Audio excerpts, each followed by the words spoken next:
We moved here in 1979. I just left school. My father was been farming several years in the Welshpool area. My brother was 3 years older than me, working at home, and we basically needed a larger farm. We looked at several farms in the Welshpool area, and it was cheaper and more economically to buy a farm in North Pembrokeshire. The ground is exceptionally good, dry land. The downsides of living in the area, you are a long way from the main selling bases, the larger cities, and the milk is usually carried long distances from Wales. The milk bar I was with before was actually carting it 300 miles to bottle it and then sending it back to Wales to sell as Welsh milk. We did have sheep. Over the winter months, we were lambing 200 ewes down at one time and selling them off as couples in the spring. But because of TB implications and stocking numbers on the dairy side have gone up, we cut the sheep out about 6 years ago. The size of the herd is about 120 cows at the moment. Breeding policy is everything goes back into a Holstein, pedigree Holstein bulls. I've got 3 bulls on the farm at the moment.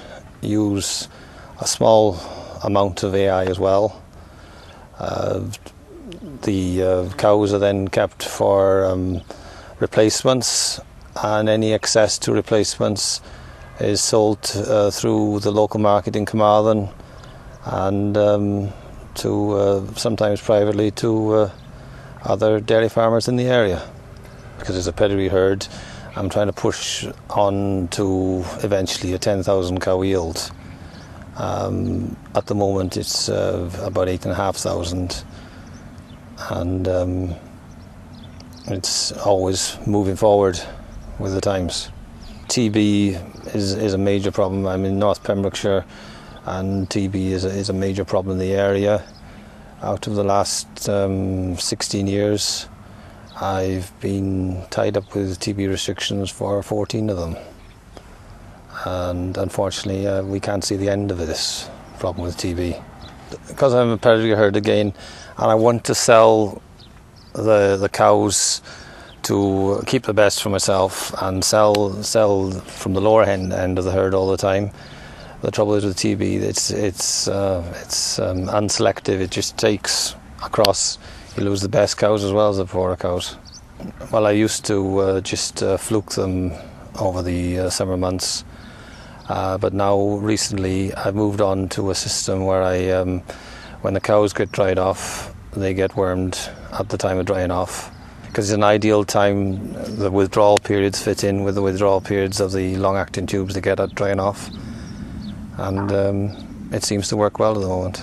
Myself and Clive sat down, basically run through his animal health procedures, discovered that he wasn't currently worming, so as part of the animal health package I suggested worming at drying off, because the studies show that in general a cow can handle worms if she has got a worm burden, but at that transition period she needs the extra bit of help. So as part of the plan I suggested using a pour on at drying off, as it coincides with his dry cow procedure, and I suggested Cydectin Pour On purely as an independent health advisor, so we're not biased towards any other products, but Cydectin worked out perfectly because of when he wanted to administer the wormer, the persistent cover it gave fell in perfectly with his dry cow period, and as a result it seems to be working out very well. When the cow comes to the end of lactation, she's coming to dry off, so we reduce the milking of the cow to every other day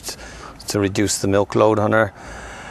And then on the day that they get the long-acting tubes, they are run through a race, and the pour-on is just applied to the cows, and that's basically just it. It's quite simple and labour easy thing to do.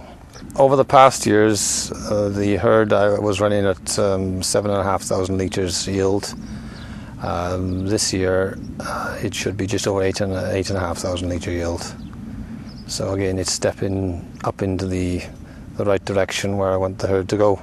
It has coincided with the using the wormer at drying off, and I would say about 60%, that's what I feel, has come from the worming side of it.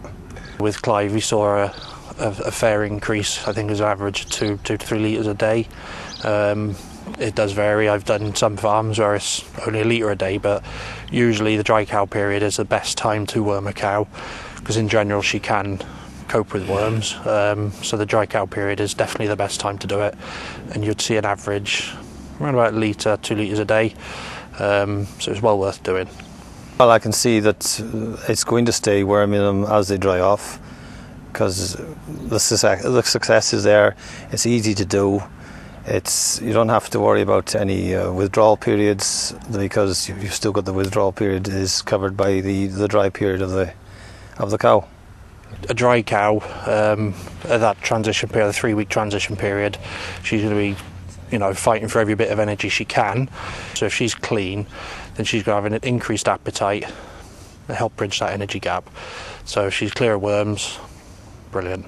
Adult dairy cows will have a worm burden. In fact, 90% of adult dairy cows do have a worm burden if they're turned out to grass. Now, we would classically say that wouldn't cause a clinical problem, so you won't see scouring dairy cows from worms. But what it does cause is it causes production loss. So therefore, choosing a wormer in the right period of time may well have a production benefit for your herd. This time would be the dry period, and as close to calving as possible. The reason for that is because you get the return on investment, so you get the increase in yield throughout lactation if you do it at that point. If you do it midway through lactation, say classically at housing in an all year round calving herd, then you only get the production benefit for what's left of that lactation. The other knock-on effect is if you're turning cows back out to grass, if you're using a product that has persistency, it will continue to mop up when they're back out of grass during the voluntary waiting period, which may well have benefits on fertility and other things. I'm always looking to expand to a certain extent. It's quite difficult, again, because of the TB restrictions. Sometimes you lose a lot of cattle with TB, which brings your numbers down, and then perhaps 2 years later that I still can't sell, and a lot of cattle calving, and the numbers go up.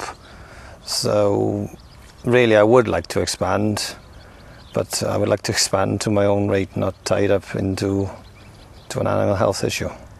I think the industry the problem is the market fluctuates so much on milk prices and feed prices.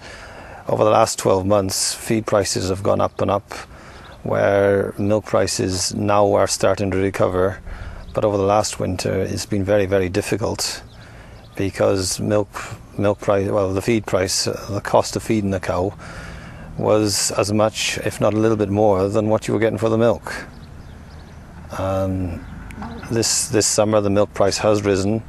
I'm informed by my feed companies that the price of feed is expected to come back a little bit and drop in price a little bit. So hopefully we can see a profit in the next 12 to 18 months. When 2015 comes and the quotas are dropped off, it does make you think that the milk price could collapse for the short term anyway, and you have to just be prepared to ride the storm, and hopefully that 12 months, 18 months later that it's back to profitable milking again. One thing I forgot to ask you, and in terms of marketing milk, who you're selling it, and where does your milk end up? I'm selling to Arla at the moment, and the milk is it's going into a liquid balancing contract that I'm on. So basically it's for liquid, but when there's excess of milk, it's used into other products with Arla.